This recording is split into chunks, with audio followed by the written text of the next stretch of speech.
I had a coworker reach out to me asking if I could look at their Echo string trimmer, and as you might have guessed, I said why not. Now they didn't tell me what was wrong with it, probably knowing that whatever they tell me won't matter because I'm going to come up with my own conclusions anyway. And what I find out about this string trimmer is not a very common problem. But if you use your machine the wrong way, the same problem could happen to you as well. In today's video, we're going to be looking at this Echo string trimmer. And the problem is that it starts and runs, but it doesn't seem to run as fast as it should be. I know that it sounds like it's not much of a problem, but depending upon how much you use your trimmer and your property, it could be very annoying not having it run at full speed.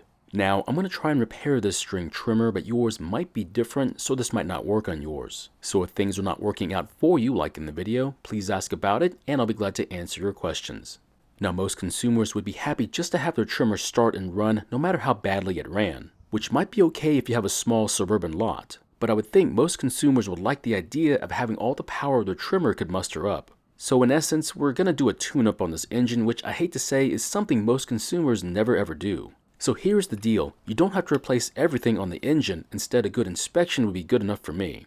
So first up is the spark plug, and what you're looking for is the condition of the spark plug ground and electrode. And what we find is pretty terrible. What you're looking at is a lot of carbon buildup on the tip of the plug.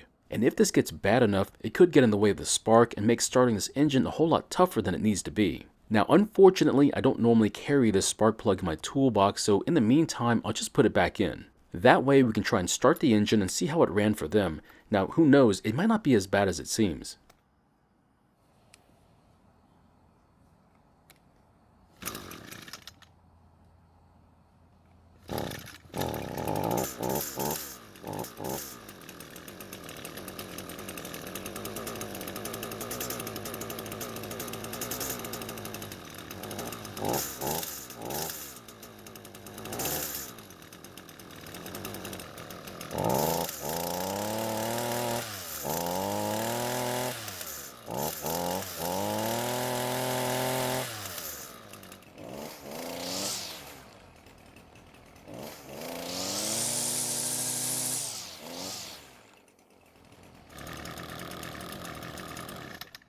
Well, to be honest, that wasn't that bad at all. In fact, I don't know if it's worth even inspecting it much further. However, if the spark plug got this bad, then there might be more wrong with this machine than we think. So yes, I could just order a brand new spark plug and replace this one, but I like the idea of cleaning them even better. So how does a spark plug get this bad in the first place? Simple, the engine is not getting hot enough while being used. What that means is you'll need to get the engine as close to its top speed as possible while in use. But if you insist on using it at mostly idle speed or even at half throttle, you're going to need to keep checking on the engine for excess carbon buildup. Now the reason I put it that way is because carbon can build up at multiple locations, like at the spark plug, exhaust port, and even the spark arrestor screen. I don't know about you, but I like to avoid having to check all that, so I'm going to try and keep using it at full speed as much as I can. There's also the risk of damaging the engine from some of that carbon breaking loose and flying around inside the engine. And if you haven't heard enough reasons as to why you should try and avoid carbon buildup, how about if I put it another way?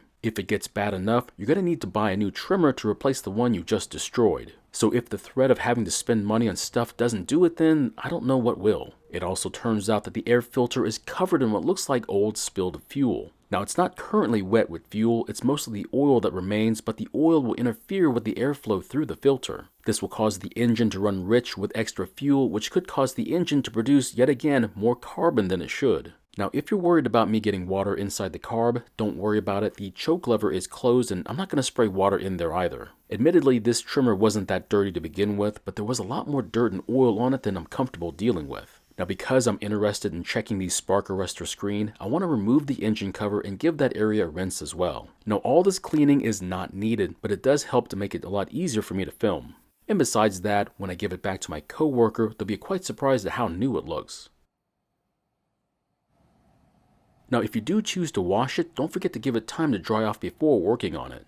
Otherwise, use a leaf blower or compressed air to help dry it off. Now while the spark plug was cooling off, I put in a cheap spark plug just so that water wouldn't get inside the engine while I was cleaning it. But after checking the gap on the spark plug, I'll then remove the stand-in plug and replace it with the clean Champion plug. Now if all possible, try and use the original plug or a good quality plug from a good manufacturer. I don't mind using a cheap no-name plug if I don't have any other choice, but given a choice, I use the plug that's supposed to be in there.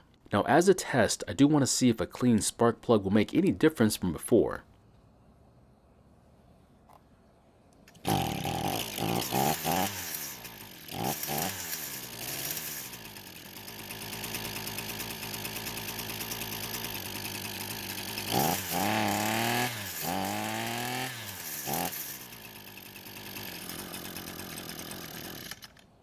Now don't worry, I did let it warm up a bit longer than I showed on camera before trying to rev it up, and that's mainly to save time. Next, we're going to remove the exhaust guide from the muffler to expose the screen underneath it. Now you can't tell too much about it, so we'll need to take it out, and that's when we see what the problem really is. A good portion of the screen is blocked with carbon, and that's why it's not running at its best. Now this part is up to you, but we'll need to find a way to remove the carbon from the screen, and my go-to is of course fire. I'm using a propane torch, but if you don't have one, you could try to use a cigarette lighter. Just don't expect it to be a quick process though. The reason why is because you need to get it hot enough to burn the carbon and turn it into ash. But if you are curious, these propane torch kits are not very expensive at all and can be quite useful for other projects. And after turning the carbon into ash, I'll then use a wire brush to remove it, leaving us with a very hot but very clean spark arrestor screen. Now some would tell you just to throw the screen away, and that choice is up to you. However, I like the idea of the screen being there, and besides that, if you run your machine at full speed and mix your fuel well, you really don't have to worry about the screen clogging up with carbon, but I'll leave that up to you as to what you do with it. Next, I'm going to do something that is entirely not needed, and that is to check on the metering diaphragm. The reason why it's not needed is because we already know the engine starts and runs, but I want to take this opportunity to inspect it. That way, I might be able to help ensure that this machine will still be running years from now, just so long as I use good fuel in it. Well, on first impression, it's quite flexible, which is good news. However, there are a couple of wrinkles going across it, which is not ideal. Now, it's really not that bad, but I'd rather not have those wrinkles there, so I'm going to replace it while we have it out. I will let you know that you can just buy the diaphragms without having to buy the entire rebuild kit. So typically, I'll keep several of these diaphragms on hand for that very reason. Now, if you have to buy one of these, I would like to recommend buying a pack of 3 or more, only because the price is not that much different if you do. Now, if you buy one of these, it might be $7 or $9, but if you buy a 3-pack, it might only be a couple of bucks more. Now, typically I'll buy the biggest packs that I can, just so that it makes each diaphragm about $1 a piece. And after putting the tank vent back into its location, I'm going to put the old diaphragm into a bath, that way we can use it again on a different project. So in this situation, the bath serves 2 purposes. 1, to make a somewhat stiff diaphragm soft again, and 2, to make sure that it stays soft while it waits its turn. Also make sure that the gasket for the carb is either stuck to the insulator on the engine or on the back of the carb. Without the gasket, it could cause the engine to be tough to start and make it run badly too. Now, if for some reason you lose that gasket, you can try and make one from some cardboard from a cereal box or something like that. And if you're not sure what it's even supposed to look like, you can always look online for examples. The point is, this gasket is very important, so I wouldn't go any further with the project without one installed. Also, when installing the top cover, be sure not to mix up the screws for it because one is coarse thread while the other is fine thread. Now the coarse threaded one is for the opening near the recoil, and that's because it goes into plastic. While the fine thread one is for metal, and that goes up front near the handle.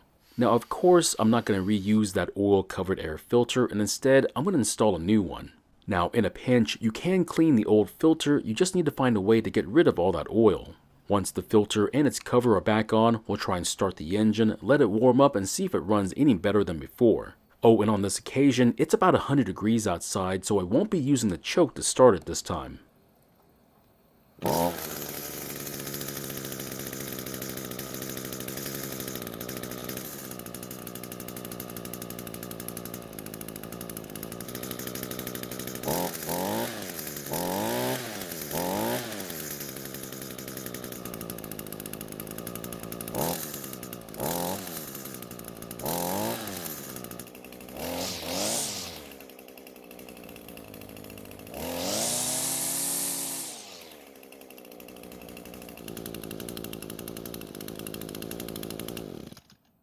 Well, I think that fixed it, and what I mean by that was cleaning the partially clogged spark arrestor screen. Now I hate to admit it, but most of the extra work I did really didn't help out in any way. The spark plug would have cleaned itself eventually with the screen cleared. And the metering diaphragm was working just fine. I just changed it as part of future maintenance. Now, I didn't even look at the fuel lines and the fuel filter, but with the machine working as well as it is, I don't think we really need to. Now, I might consider adding some grease to the gear housing, but I don't have Echo grease on hand, so I might hold off for right now. Now, to be honest, this machine is a fantastic residential grade piece of machinery, but if you use it the wrong way, this problem could keep you from enjoying it. But in my opinion, for the price, you really can't beat it, but you're welcome to make up your own mind. Now, I do recommend these trimmers to anyone who's willing to hear me out, but having said that, I don't even use one myself, but that's a different issue. I would still choose it over a lot of other name brand machines, but you're welcome to disagree with me. So my question is, would you buy one of these brand new, or do you prefer a different shade of orange instead? Thank you for watching. I really do appreciate your time here. Please feel free to ask me any questions about this project or about your own projects, and I hope to see you in the next video.